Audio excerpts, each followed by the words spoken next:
Imagine saving for years, planning the perfect trip, booking flights, hotels, tours, only to arrive and realize something feels off. The locals look irritated. There are new rules everywhere. Extra fees you didn't expect. Signs telling you where you can and can't go. In some places, even protests against tourists like you. For decades, countries around the world competed for travelers. More visitors meant more money, more jobs, more growth. But today, a surprising shift is happening. Some of the world's most famous destinations are saying, enough. They're not just managing tourism anymore, they're actively trying to reduce it. This isn't about closing borders or banning visitors entirely. It's about fighting overtourism, protecting local life, and preserving places that are being loved to death. Today, we're counting down the top 10 countries and destinations that don't want tourists anymore, and why they've reached that breaking point. Before we begin, don't forget to like, subscribe, and hit the notification bell for more honest travel guides every week. Let's get started. 1. Italy is often at the top of every traveler's dream list. Rome, Florence, Venice, history, art, romance, and unforgettable food. But nowhere captures the problem of overtourism better than Venice. This floating city was never designed for millions of visitors each year. Narrow streets, fragile foundations, and a shrinking local population have pushed Venice to the edge. Today, the city charges entry fees for day trippers, limits large tour groups, bans cruise ships from key areas, and enforces strict behavior rules. Sit on the wrong steps or picnic in the wrong place, and you could face a fine. Italy isn't rejecting tourism entirely, but Venice's message is clear: if you come, you must respect the city, or stay away. 2. Spain has long been one of the most visited countries in the world, and it's now paying the price.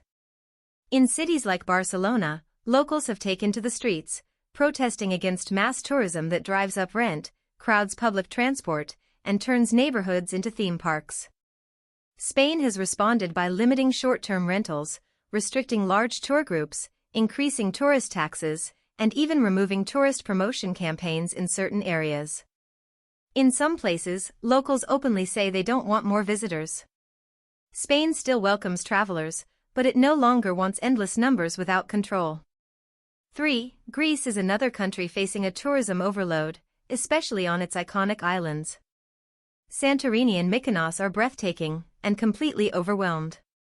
Cruise ships unload thousands of visitors at once, flooding small streets and straining limited resources. To fight back, Greece has introduced daily visitor caps at major archaeological sites like the Acropolis and announced plans to limit cruise ship arrivals at its most crowded islands. The goal is simple: fewer tourists, better experiences, and less damage to history and daily life. 4. Japan's tourism boom has been explosive, especially after borders reopened. While the country benefits economically, places like Kyoto are struggling. Narrow streets, residential neighborhoods, and sacred temples are overwhelmed by tourists chasing the perfect photo. Locals have complained about disrespectful behavior, blocked streets, and overcrowded public transport. Japan has responded with higher accommodation taxes, visitor limits in sensitive areas, and stricter rules in historic districts. In some towns, access is now restricted entirely during peak times. Japan isn't anti-tourist, but it's done being overrun. 5. The Netherlands, particularly Amsterdam, has taken one of the strongest stances against mass tourism. The city has openly said it does not want certain types of tourists anymore, especially those who come only for cheap flights, party culture, and short stays.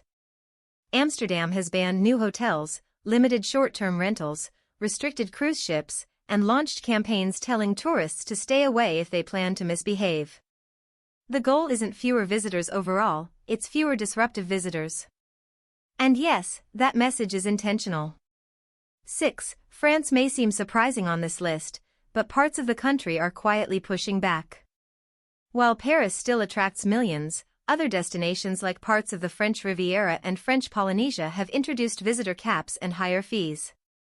Authorities want to protect fragile environments and prevent overcrowding that ruins both nature and local life.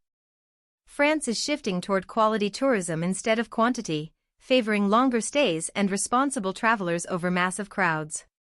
7. Austria's picturesque village of Hallstatt became a victim of its own beauty. Once a quiet alpine town, it was transformed by social media into a global hotspot. Tour buses arrived by the dozens, and locals found themselves living inside a tourist attraction.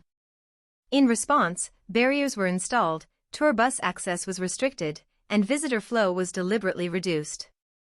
While Austria doesn't reject tourists nationwide, Hallstatt's measures sent a strong message: viral fame comes with consequences. 8. South Korea has also begun limiting access to certain cultural neighborhoods. In Seoul's historic Bukshin Hanok village, residents complained about noise, trespassing, and disrespectful behavior.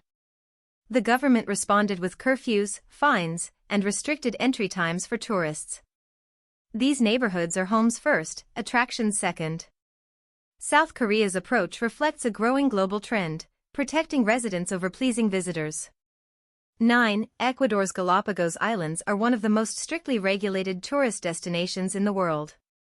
These islands are ecologically priceless and extremely fragile.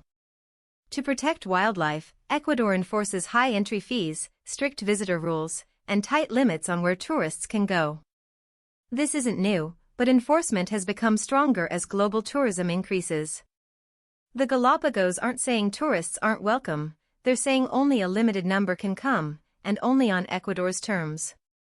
10. Scotland, particularly Edinburgh, has seen tourism grow so fast that locals struggle with congestion, housing shortages, and packed streets year-round. In response, Scotland is introducing tourist taxes and considering further limits to manage visitor numbers. The goal is to slow growth and ensure tourism benefits residents rather than overwhelming them. Even in places known for hospitality, patience has limits. So what does all this mean for travelers? It doesn't mean the world is closing its doors. It means the era of unchecked mass tourism is ending. Countries aren't saying don't come. They're saying come responsibly. Travel is changing. Destinations want fewer tourists who stay longer, spend more thoughtfully, and respect local culture. For travelers, this shift is a warning and an opportunity. A warning that spontaneous, careless travel can now come with fines, restrictions, and frustration. But also an opportunity to experience places in a better way, with fewer crowds, deeper connections, and more meaningful memories. The future of travel won't be about ticking destinations off a list. It will be about how we visit, why we visit, and whether we leave a place better than we found it.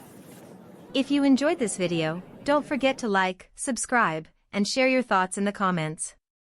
Have you visited any of these countries recently? Did you notice the changes? And where do you think overtourism will hit next? Thanks for watching, and travel smart.